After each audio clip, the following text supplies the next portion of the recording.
Ayon sa Pag-asa, mahigit 30 mga probinsya sa buong bansa, pati ang Metro Manila, ang nakararanas ng matinding tagtuyot sa pagtatapos ng buwan ng Mayo. Pero ngayon pa lang, natutuyo na ang ilang pananim, pati mga palaisdaan. May report si Ian Cruz.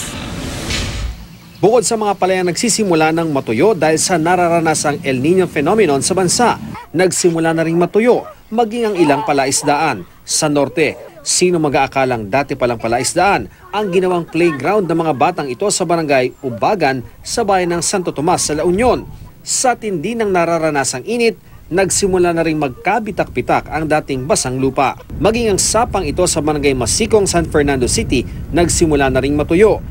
Hindi rin nakaligtas sa epekto ng tagtuyot, maging ang mga pananim na pakwang ito sa South Cotabato. Halos isang buwan na raw kasing tigang sa ulan ang lugar. Ang mga dahon ng mga pananim na pakwan nagsimula ng manilaw at matuyo.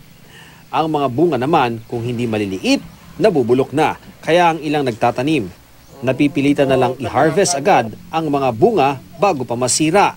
Kawala naman ng tubig na maiinom ang problema sa Kidapawan City. Ang balon kasi na pinagkukunan ng malinis sa tubig, natuyo na rin. Dahil dyan, mismong City Disaster Risk Reduction and Management Office na ang nagrasyon ng tubig sa mga residente sa 4 na barangay. Ayon sa CDRMO, 6,000 litro ng tubig ang kinakailangan nilang isupply sa mga apektadong residente. February 18 raw nung magsimulang maranasan ang kakulangan ng tubig sa kanilang lugar. Sa bayan naman ng Mlang, Cotabato, tumulong na rin ang Bureau of Fire Protection na magrasyon ng tubig sa mga residente matapos masira ang water reservoir doon. Nauna nang sinabi ng Pag-asa na aabot sa 33 ng mga probinsya sa buong bansa, pati Metro Manila, ang makararanas ng drought sa pagtatapos ng Mayo.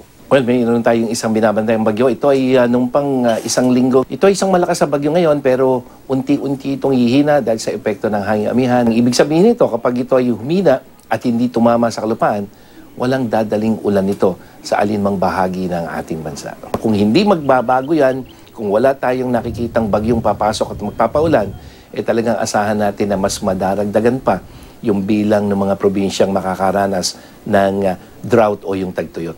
Ian Cruz, GMA News.